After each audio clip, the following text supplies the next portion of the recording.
আমার আজ 22 দৈনন্দিন রান্নাঘরে আপনাদের সকলকে স্বাগত।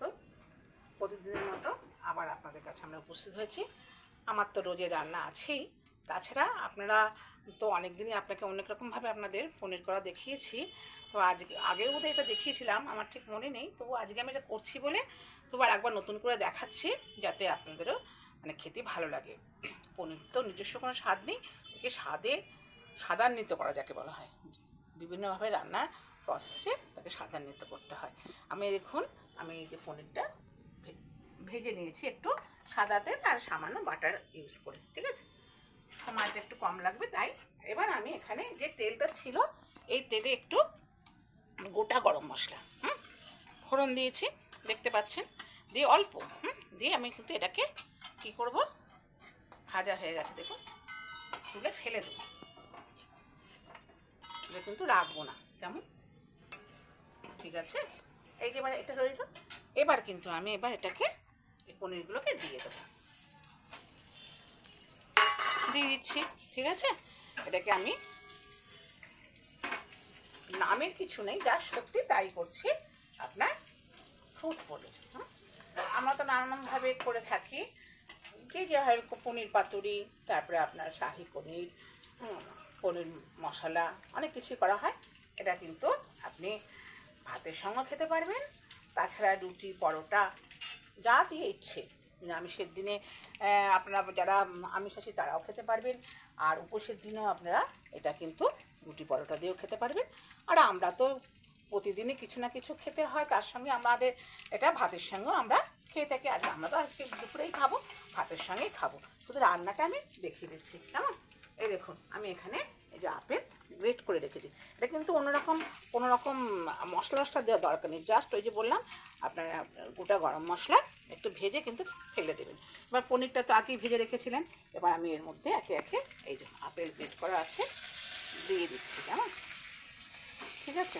এটা দিয়ে একটুখানি ভালো করে নেড়ে চেড়ে নিই।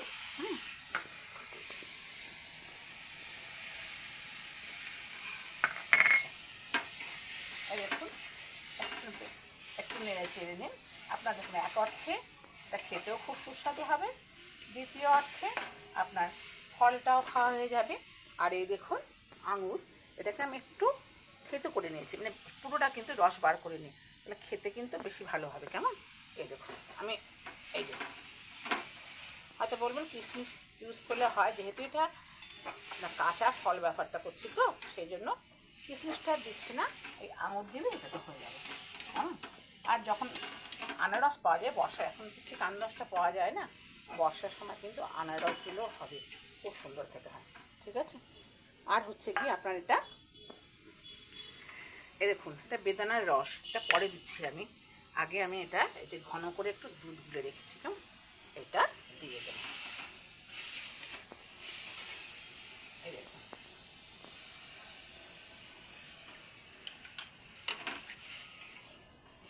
এই যে ঘন করে একটু দুধ দিয়ে দিলাম। সবার লাস্টে কিন্তু এই বেদানার রসটা দেবো। এটা ঘন করে যদি মনে করে একটু আমারটা আর একটুখানি সামান্য আমি ঘন আছে তো সামান্য একটু আমি এই জল দিলাম। আমি এটা ফুটিয়ে রেখেছিলাম, একটা দুধ হলে ভালো হতো, আর একটু যাই হোক কোনো সমস্যা নেই, যেহেতু দুধটা ঘন করেই করা আছে, না হলে যদি এমনি দুধ থাকে লিকুইড সেটাও কিন্তু দিতে পারেন। আমার এখন নেই আজকে, সেই জন্য আমি আর দিলাম না, সামান্য একটু জল দেয়, কোনো ক্ষতি হবে না। এই দেখুন বেশ ঘন ঘনই কিন্তু হচ্ছে।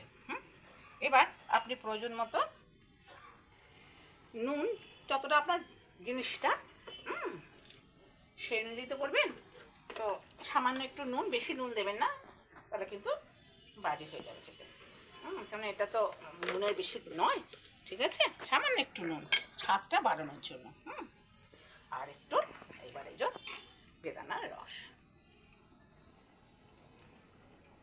ঠিক আছে।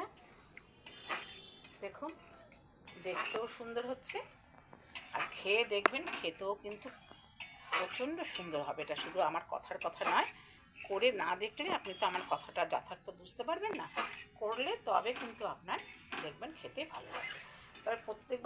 দিচ্ছি, পরিমাণটা কিন্তু ঠিকঠাক দেবেন, তাহলে কিন্তু আর কোনো সমস্যা থাকবে না। হ্যাঁ, এবার সামান্য একটু চিনি দেবেন। সমস্ত খাবারে একটু চিনি না দিলে কিন্তু স্বাদটা ঠিক পরিপূর্ণ হয় না। আচ্ছা, এবার যদি আপনার একটু টক ঝাল মিষ্টি খেতে ইচ্ছে করে তাহলে কিন্তু সামান্য, এই দেখুন এটা কিন্তু আমার শুকনো লঙ্কা গুঁড়ো নয়, আমি কাঁচা লঙ্কা শুকনো করে গুঁড়িয়ে রেখেছি। দেখুন, এই দেখুন, দেখতে পাচ্ছেন তো, এটা খাওয়াও ভালো আর খেতেও ভালো। এটা কিন্তু আমার লাল লঙ্কা নয়, শুকনো লঙ্কা গুঁড়ো নয়, ঠিক আছে? এটা দিলে কিন্তু আমি দিলাম একটু টক ঝাল মিষ্টি হবে, অথচ খেতে কিন্তু দুর্দান্ত হবে। তাহলে বন্ধুরা আমার রান্নাটা বোঝা গেল। চলুন আজকে আমার রান্নাটা একবার দেখিয়ে দিই, অন্যান্য রান্নার সঙ্গে কী করেছি। অন্য রান্নাটাই একই ব্যাপার, তবুও আমি আর একবার দেখিয়ে দিচ্ছি। এই রান্নাটা আমি আজকে করেছি, একটু নতুনত্ব নিশ্চয়ই আপনাদের লাগছে, আপনারা হয়তো খেয়েও থাকতে পারেন। আমি আগে দেখিয়েছি মনে হয়, আমার ঠিক মনে হচ্ছে আসছে না আর কি, যাই হোক তবুও দেখিয়ে দিলাম। তাহলে বন্ধুরা, তাহলে এইবার আমি আবার এখানে আপনাদের এগুলো দেখাচ্ছি আজকে রান্নার কী কী রান্না হয়েছে। এই যে নিম পাতা আলু দিয়ে মেখে খেতে ভীষণ ভালো লাগে আমার। বেগুন দিয়ে তো ভাজা খাই, পাতা আলু দিয়ে ভাত মাখলে না আমার খুব ভালো লাগে। তো যাই হোক আজকে কিন্তু আমাদের নিম পাতা আলু ভাত দিয়ে মেখেছি, কেন? আর এখন তো জানি না গরম কি শীত কি, আমি একটু ঝোলও পছন্দ করি, একটু বড়ি দিয়ে সব রকম এখন আনাজ পাওয়া যাচ্ছে, কোনো সমস্যা নেই। বিট, গাজর, শিম, আপনার কাঁচকলা, কী বল পেঁপে, আলু, বিনস, মানে পটল, যাবতীয় আনাজ দিয়ে একটু বড়ি দিয়ে সুন্দর করে ঝোল। এটা তো আমরা সবাই জানি, সবাই করি সবার মতো করে।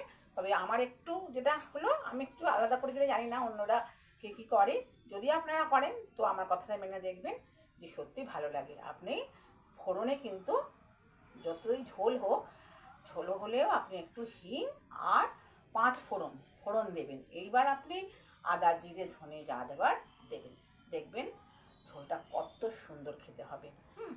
আর ধনে পাতা তো যখন থাকবে দেবেন, না থাকবেন না দেবেন সেটা পরের কথা। মানে নিরামিষ ঠিকই কিন্তু দুর্দান্ত খেতে হবে।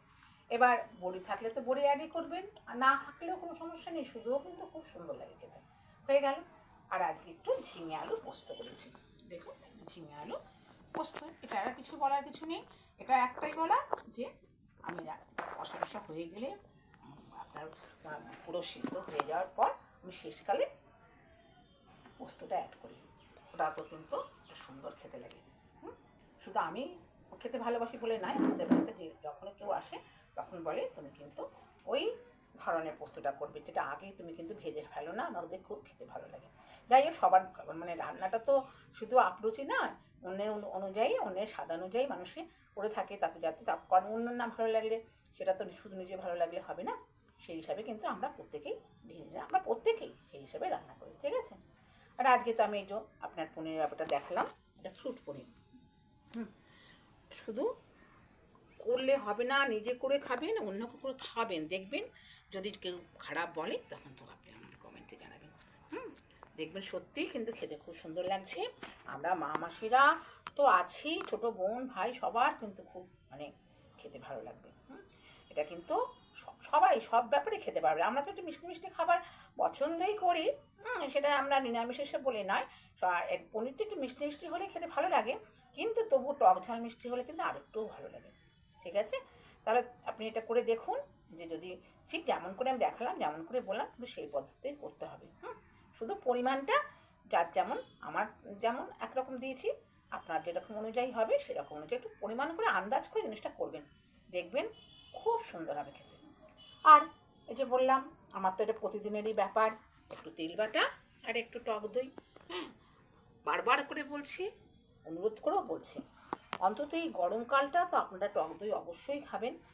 আর তিল বাটাটা সবাই, আমাদের মা মাসি প্রত্যেক বোন সবাই, মানে 30-এর ঊর্ধ্বে হয়ে গেলেই প্রত্যেকেরই পায়ের সমস্যা। ঠাকুরের নির্দেশ তো আমরা বলবোই, এটা আছেই, শুধু ঠাকুরের কথা নয়, এখনকার ডাক্তার বলুন, কবিরাজি, হোমিওপ্যাথিক, অ্যালোপ্যাথিক যেই হোক, কেউ কিন্তু এর গুণাগুণ অস্বীকার করতে পারবেন না। এই সাদা তিল বাটা, সেটা আপনি কেমন করে খাবেন সেটা বললাম, যে আমি তো সর্ষের তেল দিয়ে একটু অনেক সময় একটু কাঁচা লঙ্কা নিই, একটু নুন দিয়েই খেয়ে নিই। আর যদি মনে করেন যে আমি একটু নারকেল দিয়েও খাবো, সেটা খেতে পারেন, কিন্তু মানে রোজের নয়, রোজে খেলে কিন্তু আপনার সমস্যা হবে।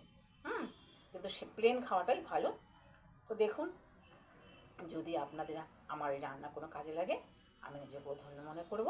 আর সেই উদ্দেশ্যেই আমার এই রান্নাগুলো দেখানো, যাতে কারোর, কোনো মার, কোনো ঠাকুমার, কোনো মানে পিসি মাসি যাই বলুন, তাদের জন্য একটু কোনো কাজে লাগে।